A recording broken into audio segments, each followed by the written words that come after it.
aujourd'hui une petite nymphe un petit peu plus technique à monter, que j'appelle la Black Goose. Vous l'avez compris, Goose, parce que ça va être monté à base de matériel doigt, et plus particulièrement le bio-doigt. Alors le bio-doigt, ça se présente comment? Donc c'est vendu souvent par petits lots comme ceci. Voilà, et moi je vais utiliser aujourd'hui le noir. Voilà.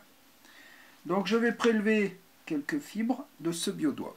Le premier que je prélève, c'est une petite fibre comme ceci, voilà, que je vais venir fixer par la pointe juste sur le dessus, à l'arrière de ma mouche. Voilà. Alors, je vous rappelle, ce que j'ai marqué donc dans la légende, un hameçon suffisamment large pour avoir une grande ouverture, donc type K10, d'accord, en taille 14, 16, 18, une bille de lestage, 2,8, celle-ci, voilà, en tungstène noir. Voilà, fil de montage noir 6,0. Je fixe mon bio-doigt par la pointe sur l'arrière. Voilà. Je viens positionner un petit fil de cuivre fin que j'englobe bien de tout son long, hop, sur les 2/3 de mon corps, et je reviens, comme ça mon fil ne bougera pas. Ensuite, je vais utiliser un dubbing de lièvre naturel.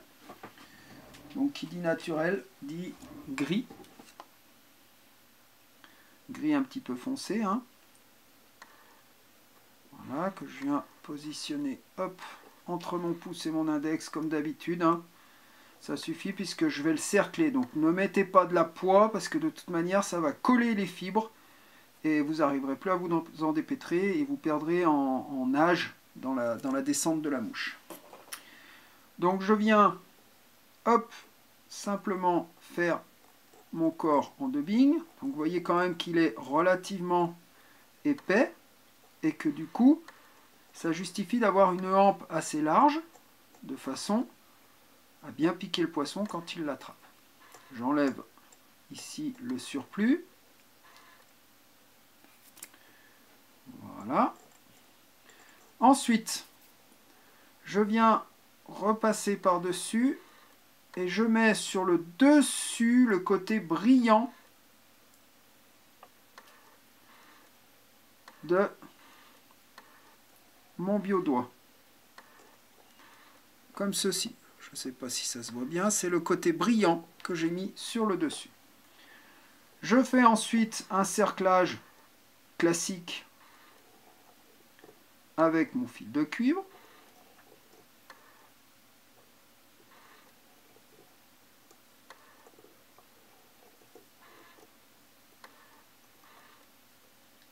Que je viens arrêter, hop, juste derrière ma bille. Quelques tours devant derrière pour être sûr que ça ne bouge pas. Ma deuxième paire de ciseaux pour couper le cuivre, ça évite d'émousser mes ciseaux fins.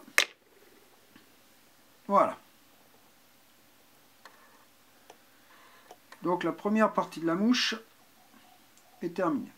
Maintenant, je vais venir fixer sur cette partie-là 2 fibres de pan. Voilà, 2 ça suffit, pas besoin de plus. C'est juste pour mettre un petit peu de brillant dans le thorax, hein. Voilà, ça fait un petit thorax noir, ça contraste avec le corps gris. Et ça va nous mettre un petit côté brillant un peu dans le thorax. D'accord? Voilà. Je vais faire 2-3 tours. Ça sert à rien d'en faire trop, hein. Voilà. Le thorax apparaît, hein. Hop. Voilà. Et je coupe l'excédent. Ensuite, je vais venir positionner 2 bio-doigts. Donc je reviens sur mes petits bio-doigts. Donc vous voyez que ça part en pointe, hein. D'accord? Mais cette fois-ci, je mets mes pointes vers l'arrière. Et de chaque côté de ma tête. Et je les bloque bien derrière ma bille, de façon à ce qu'ils ne bougent pas. Hop. Comme ceci. Je coupe mon excédent le plus large et je ne laisse que les petites pointes, donc vous voyez, vers l'arrière. J'avais laissé en attente le biodoigt qui était sur le dessus, je vais le ramener pour faire mon sac à l'air et recouvrir simplement mon thorax.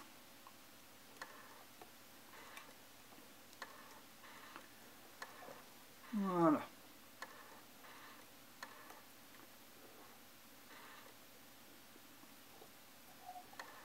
Tout simplement, je fais une première demi-clé pour bloquer le tout.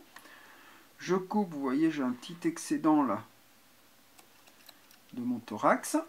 Hop, voilà. Maintenant, un nœud final. Ma mouche est terminée.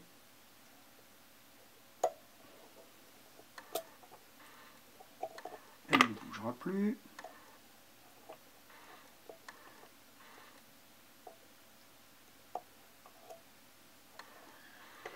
Je vais en refaire un pour être sûr. 1, 2, 3. Bien bloqué derrière. Voilà. Ma mouche est terminée. Elle peut pêcher. Donc c'est une mouche que j'utilise pour pêcher au fil. Donc là on voit bien les deux biodoigts sur le dessus. Je vais essayer de, en éclairant comme ça, voilà. On voit bien les deux biodoigts qui sont sur le dessus, voilà ici, et qui sont en pointe. Voilà, et le côté brillant sur le dos. Voilà, mouche très réaliste. Voilà. Bon montage, bonne pêche à tous.